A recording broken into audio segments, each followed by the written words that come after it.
мен сіздерге астма туралы айтқым келеді. Астма. Астма бұл өкпедегі тыныс, алу, түтіктерінің ауруы. Бізде екі өкпе бар, және өкпеде осындай төңкерілген ағаш бар. Ағаштың діндері бұл жел түтіктері, және түтіктер төмендеген сайын олар жапырақтар сияқты ашылады. Өкпеде шамамен 400 миллион жапырақ, немесе альвеол бар. Олар адам үшін газ алмасу орындары болып табылады. Біз оттегіні қабылдаймыз. Ол осы 400 миллион альвеол арқылы өтеді. Және сол альвеолдан ол жүрек қан айдап дененің әртүрлі бөліктеріне таралады. Астма кезінде не болады? Әдетте отбасында генетикалық аллергияның әсерінен, әсіресе балаларда жел түтігінің көлемі кішірейеді. Сондықтан бұл жерде жел түтігінде тұншығып жатқандай боласыз. Бұл жел түтігі, және сіз тұншығып жатырсыз. Негізгі белгілері: тыныс алудың қиындауы, жөтел, қақырық және мысықтың мияулауы немесе ысқырық сияқты кеудедегі музыкалық дыбыс. Бұл негізгі белгілер.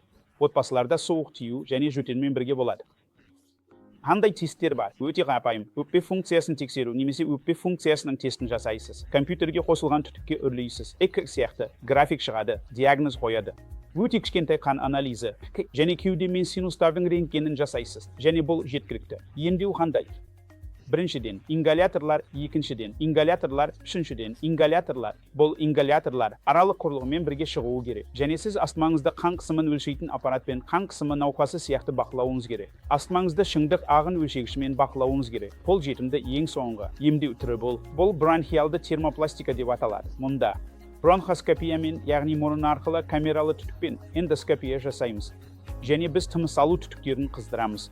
Сонда түтіктер кішіреймейді. Олар статикалы күйде қалады. Сондықтан тыныс алудың қиындауы, астмадан қорқудың қажеті жоқ. Ингаляторларыңызды қабылдаңыз, дәрігерге үнемі барыңыз. Шыңдық ағын өлшегішпен үнемі бақылау жасаңыз. Және жыл сайынғы тексеруден өтіңіз. Көп нәрселерден аулақ бола аласыз. Және қосымша ақпарат алу үшін веб-сайтқа кіріңіз. Рахмет.